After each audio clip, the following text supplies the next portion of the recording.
इस वीडियो में हम लोग यूपी टेट 2019 के बाल विकास एवं शिक्षण विधि पार्ट को कंप्लीट सॉल्व करेंगे। यदि आप इस पेपर के संपूर्ण प्रश्नों का हल देखना चाहते हैं तो इस वीडियो के कंप्लीट होने के बाद से अन्य पार्ट्स को भी देख सकते हैं इस वीडियो के डिस्क्रिप्शन में दिए गए लिंक से।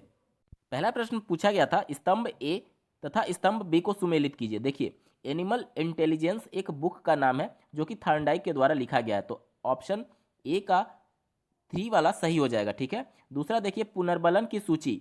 पुनर्बलन जो स्किनर ने एक सिद्धांत दिया था, क्रिया प्रसूत का सिद्धांत, उसमें पुनर्बलन की बात की गई है और उसी में पुनर्बलन सूची अनुसूची की भी चर्चा की गई है। तो दूसरे का हो जाएगा ऑप्शन नंबर 4, यानी बी का ऑप्शन नंबर 4। और सारगर्भिता का नियम गेस्टाल्ट के द्वारा दिया गया था, तो सी का हो जाएगा ऑप्शन नंबर 1। और जो डी अनुकूलन है उसका बचता है ऑप्शन नंबर 2 पियाजे। यानी कि आप देखेंगे पहले का 3 और दूसरे का 4, तीसरे का 1 और चौथे का 2, ये ऑप्शन नंबर 3 में सुटेबल बैठ रहा है, तो पहले का ऑप्शन नंबर 3 सही उत्तर हो जाएगा। दूसरा प्रश्न था, विकास कभी ना समाप्त होने वाली प्रक्रिया है, यह कथन विकास के किस सिद्धांत से संबंधित है। देखिए, विकास कभी ना समाप्त होना यानी कॉन्टिन्यूअस चल रहा है, इसी को हिंदी में कॉन्टिन्यूअस को निरंतरता बोलते हैं। तो ये ऑप्शन नंबर 3 निरंतरता का सिद्धांत से संबंधित है, क्योंकि जो बच्चे का विकास होता है वह भ्रूण में जब माँ के गर्भ में आता है उस समय से लेकर के उसकी मृत्यु तक लगातार चलता रहता है, और इसी को हम लोग निरंतरता का सिद्धांत कहते हैं। दूसरे का ऑप्शन नंबर 3 सही उत्तर होगा। प्रश्न संख्या 3 पूछा गया था, संविधान के किस संशोधन से शिक्षा एक मौलिक अधिकार बन गई है। देखिए, संविधान में संशोधन करते हुए 6 से 14 वर्ष के बालकों के लिए अनिवार्य एवं मुफ्त शिक्षा मौलिक अधिकार में शामिल करते हुए 86वें संविधान संशोधन के तहत इसको किया गया था।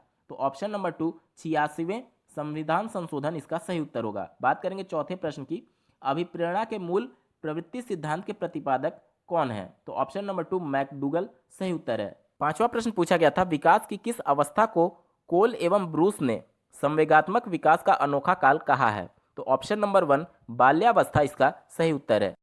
छठा प्रश्न है, किसने बहुविमात्मक प्रज्ञा का प्रत्यय दिया, यानी कि मल्टीपल इंटेलिजेंस कॉन्सेप्ट किसके द्वारा दिया गया था। तो ऑप्शन नंबर 3 गार्डनर इसका सही उत्तर है। सातवां प्रश्न है, डिसलेक्सिया में पढ़ने में कठिनाई होती है।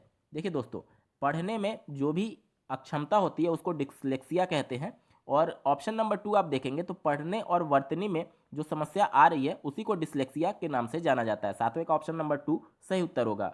आठवां प्रश्न था, निम्न में से क्या समावेशी कक्षा में शिक्षक की भूमिका नहीं है। ध्यान दीजिएगा, नहीं पूछा जा रहा है। देखिए, पहला ऑप्शन दिया गया है, शिक्षक को निःशक्त बच्चों पर ध्यान नहीं देना चाहिए, जो कि ऑप्शन गलत है, क्योंकि निःशक्त मीन्स जिनको सहायता की जरूरत है उन पर अगर टीचर ध्यान नहीं देगा तो फिर समावेशी शिक्षा का कॉन्सेप्ट रहा कहाँ। समावेशी शिक्षा में सभी सामान्य या फिर जो सामान्य बालक नहीं है सभी को एक साथ लेकर के शिक्षा दी जाती है। यहाँ पर निःशक्त बच्चों पर ध्यान ना देने की बात कही जा रही है, जो कि ऑप्शन नंबर गलत है। और प्रश्न में आप देखेंगे भूमिका नहीं है, तो यानी कि पहला ही उत्तर सही होगा। आठवें का ऑप्शन नंबर 1 शिक्षक को निःशक्त बच्चों पर ध्यान नहीं देना चाहिए सही उत्तर है, क्योंकि नहीं पूछा था। ठीक है। बात करेंगे 9वें प्रश्न की, कक्षा में छात्रों को प्रश्न पूछने के लिए ऑप्शन नंबर 1 प्रेरित करना चाहिए सही उत्तर होगा, क्योंकि इसके बाद वाले जो भी आप ऑप्शन देखेंगे सभी निगेटिव कॉन्सेप्ट है, तो उसको आपको इग्नोर करना होगा। देखिए, यूपी टेट या फिर सीटेट के किसी भी पेपर में जब आप सम्मिलित होते हैं भी ऑप्शंस आपको निगेटिव लग रहे हैं, जो कि छात्र को एक तरीके से दबाने के लिए या फिर छात्र की इच्छाओं को मारने के लिए या फिर उनको कम महत्व देने की बात अगर छात्र को की जा रही है तो वो सभी ऑप्शन गलत होंगे, क्योंकि वर्तमान स्थिति में छात्र केंद्रित शिक्षा की बात की जाती है जिसमें छात्र ही सर्वोपरि है। ठीक है। तो बच्चे को कक्षा में प्रश्न पूछने के लिए प्रेरित करना चाहिए ताकि वह एक्टिव रूप से कक्षा में शामिल हो पाए। बात करेंगे 10वें प्रश्न की, बच्चे की वृद्धि मुख्यतः संबंधित है। देखिए दोस्तों, यहाँ पर वृद्धि की बात की जा रही है। वृद्धि और विकास आप देखेंगे दोनों सुनने में लगभग समान लगते हैं, लेकिन छोटा सा इसमें डिफरेंस ये होता है कि जो वृद्धि होती है वो मेजरेबल होता है। ठीक है, यानी कि मात्रात्मक होता है, इसको हम लोग नाप सकते हैं मीटर से, इसको हम लोग नाप सकते हैं। लेकिन जो विकास होता है वो गुणात्मक कॉन्सेप्ट होता है, यानी कि उसको आप तौल नहीं सकते कि आपकी बुद्धि 2 किलो हो गई या फिर आपका मानसिक विकास 4 किलो हो गया। लेकिन अगर मैं आपकी हाइट बोलूं और आपकी वेट बोलूं तो उसको आप मात्रात्मक रूप से तौल सकते हैं या फिर नाप सकते हैं। तो वृद्धि जब भी होगा तो वो शारीरिक विकास से संबंधित होगा। बाकी के जो ऑप्शन है वह सभी गुणात्मक कॉन्सेप्ट हैं। तो 10वें का ऑप्शन नंबर 2 शारीरिक विकास से सही उत्तर होगा। बच्चे की वृद्धि हमेशा शारीरिक विकास से संबंधित होती है। 11वां प्रश्न पूछा गया था, निम्न में से किस सिद्धांत को पुनर्बलन का सिद्धांत भी कहते हैं? तो इसका सही उत्तर हो जाएगा ऑप्शन नंबर 3 क्रिया प्रसूत अनुबंधन का सिद्धांत। इस सिद्धांत को स्किनर के द्वारा दिया गया था और इसी सिद्धांत को पुनर्बलन के सिद्धांत के नाम से भी जाना जाता है। जैसा कि आपको ज्ञात होगा कि यह प्रयोग स्किनर के द्वारा चूहे पर किया गया था। चूहे को एक बॉक्स में बंद कर दिया गया जिसमें एक लीवर था और चूहा पहले स्टार्टिंग में क्या हो रहा था कि सभी बॉक्स में इधर उधर घूम रहा था, लेकिन अचानक से उसका हाथ लीवर पर पड़ा और उसको खाने के लिए कुछ मिल गया। ठीक है, खाने के रूप गोली के रूप में उसको खाने को कुछ मिला जिसको पुनर्बलन बोला गया। ठीक है, यानी कि अगर उसने मेहनत किया तो उसको एक पुनर्बलन मिला और इससे वो धीरे धीरे प्रयास करके वो सीख गया कि बार बार जब वो लीवर दबाएगा तो उसको खाने के लिए कुछ मिलेगा। यानी कि पुनर्बलन बच्चे को या फिर मनुष्य को सीखने में सहायता करती है। इसी कॉन्सेप्ट को दिया था स्किनर ने, जिसको क्रिया प्रसूत अनुबंधन का सिद्धांत कहते हैं और इसी को पुनर्बलन के सिद्धांत के नाम से भी जाना जाता है। 11वें का ऑप्शन नंबर 3 सही उत्तर होगा। 12वां प्रश्न पूछा गया था, निम्न में से कौन सी अवस्था ब्रूनर के संज्ञानात्मक विकास सिद्धांत का अंग नहीं है? यहाँ ध्यान दीजिएगा, नहीं पूछा जा रहा है। यहाँ पर देखिए ब्रूनर की बात की गई है और संज्ञानात्मक विकास की चर्चा की जा रही है। ब्रूनर ने 3 स्टेज में संज्ञानात्मक विकास को के क्रम को समझाया था। पहला था सक्रियता, दूसरा दृश्य प्रतिमा और तीसरा सांकेतिक। यहाँ पर देखेंगे जो ऑप्शन मैंने आपको बोले वह हिंदी में नहीं मिलेंगे। ठीक है, आप जितनी भी बुक देखेंगे तो थोड़े थोड़े डिफरेंस आपको हिंदी वाले टर्म में मिलेंगे, तो आपको इंग्लिश का थोड़ा सा हेल्प लेना पड़ेगा। देखिए सक्रियता को हम लोग इनएक्टिव बोलते हैं, यानी कि जब बच्चे जन्म से लेकर के 18 महीने तक होता है वह ज़्यादा एक्टिव होता है, अपनी जो भी भावों को वो प्रकट करता है अपने हाथ पैर या फिर एक तरीके से देखेंगे सर हिलाना, मुंह चलाना, इनसे अपनी बातों को व्यक्त करता है। जैसे अगर उसको भूख लगा है तो दूध का बोतल देख करके वह अपने हाथ पैर पीटने लगता है या फिर मुंह चलाने लगता है, यानी कि उसमें अभी सक्रियता बहुत ज़्यादा है। ठीक है, उसके बाद से उसमें दृश्य प्रतिमा का विकास होता है। दृश्य प्रतिमा को हम लोग बोलते हैं आइकॉनिक स्टेज। ठीक है, और उसके बाद से सांकेतिक विकास उसमें होता है, यानी कि सिंबॉलिक स्टेज उसको बोला जाता है। तो ऑप्शन नंबर 2 वाला जो है आंत प्रज्ञ अवस्था, यह ब्रूनर के संज्ञानात्मक विकास सिद्धांत का अंग नहीं है। तो 12वें का ऑप्शन नंबर 2 सही उत्तर होगा। 13वां प्रश्न पूछा गया था, मॉरिसन ने बोध स्तर के शिक्षण प्रतिमान में 5 पदों का वर्णन किया है, वे हैं। देखिए यहाँ से आपको क्रम पूछा जा रहा है कि सही क्रम कौन सा है। ठीक है, तो सबसे पहले खोज किया जाता है, उसके बाद से प्रस्तुतिकरण होता है, उसके बाद से आत्मीकरण होता है, उसके बाद संगठन या फिर व्यवस्था की जाती है और सबसे अंत में वाचन या फिर अभिव्यक्तिकरण किया जाता है। तो ये क्रम देखेंगे आप ऑप्शन नंबर 1 में दिया गया है, यानी 13वें का ऑप्शन नंबर 1 सही उत्तर होगा। 14वां प्रश्न पूछा गया था, निम्न में से कौन सा संज्ञानात्मक क्षेत्र से संबंधित नहीं है? प्रश्न में नहीं की बात की जा रही है। यहाँ पर देखिए अनुमूल्यन जो होता है वैल्यूइंग, वह संज्ञानात्मक के क्षेत्र से संबंधित नहीं होता है। इसके अलावा अनुप्रयोग, ज्ञान और बोध ये सभी संज्ञान से संबंधित हैं। तो 14 का ऑप्शन नंबर 2 अनुमूल्यन इसका सही उत्तर है। 15वां प्रश्न पूछा गया था, निम्न में से कौन सा अधिगम का वक्र नहीं है? आपसे नहीं की बात की जा रही है।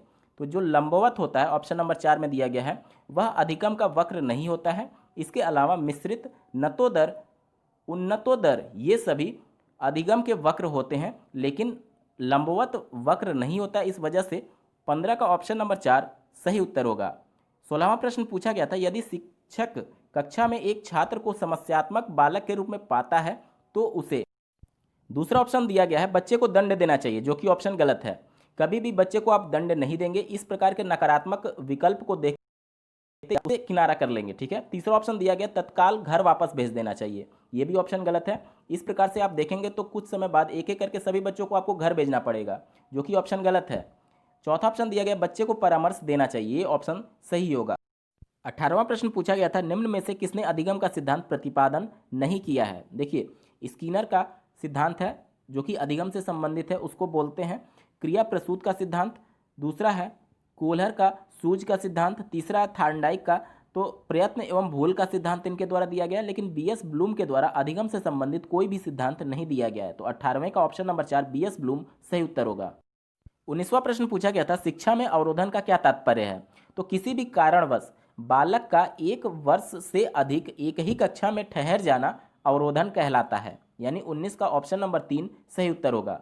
20वां प्रश्न था, निम्न में से कौन सा कौशल में पूर्व ज्ञान का परीक्षण आता है? तो प्रस्तावना कौशल जो होता है उसमें पूर्व ज्ञान का परीक्षण किया जाता है, क्योंकि प्रस्तावना कौशल से ही बच्चे से कितना ज्ञान है उसको उस संबंधित संप्रत्यय से इसके बारे में जानकारी ली जाती है। तो 20वें का ऑप्शन नंबर 1 प्रस्तावना कौशल सही उत्तर होगा। 21वां प्रश्न था, मानव विकास का प्रारंभ होता है। देखिए, मानव के विकास की बात हो रही है, तो जब बच्चा माँ के गर्भ में रहता है उसी समय से उसके विकास की प्रक्रिया प्रारंभ हो जाती है। यानी कि 21वें के ऑप्शन नंबर 2 गर्भावस्था से इसका सही उत्तर होगा। 22वां प्रश्न था, द कंडीशंस ऑफ लर्निंग पुस्तक के लेखक हैं। सही उत्तर होगा ऑप्शन नंबर 4 R.M. गेने। 23वां प्रश्न है, किशोरावस्था बड़े संघर्ष, तनाव, हमला व विरोध की अवस्था है। यह कथन किसका है? तो ऑप्शन नंबर 1 स्टेनले हॉल सही उत्तर होगा। 24वां प्रश्न है, सूक्ष्म शिक्षण के भारतीय प्रतिमान में कुल कितना समय लगता है? ऑप्शन नंबर 2 36 मिनट सही उत्तर होगा। 25वां प्रश्न है, सीखने का पठार सीखने की प्रक्रिया के मुख्य अभिलक्षण है जो उस स्थिति को प्रकट करते हैं जिसमें सीखने की प्रक्रिया में कोई उन्नति नहीं होती। यह कथन किसका है? तो यह कथन दिया था रॉस ने। 25वें का ऑप्शन नंबर 4। 26वां प्रश्न है, व्यवहार के कारण व्यवहार में परिवर्तन ही अधिगम है। यह कथन किसका है? तो यह गिलफोर्ड का कथन है। यानी कि ऑप्शन नंबर 1 गिलफोर्ड इसका सही उत्तर होगा। बात करेंगे 27वें प्रश्न की। फिर से मिलान करने के लिए आपको बोला जा रहा है। पहले में ऑप्शन दिया गया है ब्रूनर। देखिए, ब्रूनर जो है वह संप्रत्यय उपलब्धि शिक्षण प्रतिमान से संबंधित हैं। ऑसुबेल जो है वह अग्रिम संगठक शिक्षण प्रतिमान से संबंधित है, और ग्लेजर जो है वह बुनियादी शिक्षण प्रतिमान से संबंधित है, और गार्डन जो है वह साइनेटिक्स शिक्षण प्रतिमान से संबंधित है। ये सभी मिलान जब आप देखेंगे तो ऑप्शन नंबर 2 से सुटेबल बैठ रहा है। तो 27वें का ऑप्शन नंबर 2 सही उत्तर होगा। 28वां प्रश्न है, समस्या समाधान का प्रथम चरण है। देखिए, जब भी कोई समस्या होगी तो सबसे पहले समस्या की पहचान की जाती है कि आखिर उस बंदे को समस्या क्या है, तभी तो आप उसके संबंध में आंकड़े जुटाएंगे या फिर उन आंकड़ों से संबंधित उस समस्या को हल करने के लिए परिकल्पना बनाएंगे, और फिर परिकल्पना की परीक्षण की जाती है। तो सबसे पहला जो स्टेप होता है वह समस्या की पहचान होता है। तो 28वें का ऑप्शन नंबर 1 समस्या की पहचान सही उत्तर है। 29वां प्रश्न पूछा गया था, बालक का अधिगम सर्वाधिक प्रभावशाली होगा जब बालकों का संज्ञानात्मक, भावात्मक एवं मनोचालक पक्षों का विकास होगा। दूसरा, पढ़ने लिखने एवं गणितीय कुशलताओं पर ही बल होगा। तीसरा, शिक्षक अधिगम प्रक्रिया में आगे होकर बालकों को निष्क्रिय रखेगा। चौथा, शिक्षण व्यवस्था एकाधिकारवादी होगा। दूसरा से चौथा तक सभी ऑप्शन गलत हैं। पहला ऑप्शन बालकों के संज्ञानात्मक, भावात्मक एवं मनोचालक भावों का विकास होगा सही उत्तर है। 29वां का ऑप्शन नंबर 1। 30वां प्रश्न पूछा गया था, स्मृति स्तर एवं बोध स्तर के शिक्षण प्रतिमान की संरचना में कौन सा सोपान उभयनिष्ठ है? ऑप्शन नंबर 4 प्रस्तुतिकरण सही उत्तर होगा, क्योंकि स्मृति और बोध दोनों के स्तर में प्रस्तुतिकरण का कॉन्सेप्ट आता है। तो तीसरे का ऑप्शन नंबर 4 सही उत्तर है। दोस्तों, यूपी टेट 2019 के अन्य पार्ट्स के पेपर सॉल्यूशन देखने के लिए इस वीडियो के डिस्क्रिप्शन में दिए गए लिंक पर क्लिक करें। आपको यह वीडियो कैसा लगा कमेंट्स के माध्यम से बता सकते हैं। ऐसे ही महत्वपूर्ण अपडेट्स के लिए इस चैनल को सब्सक्राइब करना ना भूलें। इस वीडियो को देखने के लिए आपका बहुत बहुत धन्यवाद। भगवान करे आपका दिन शुभ।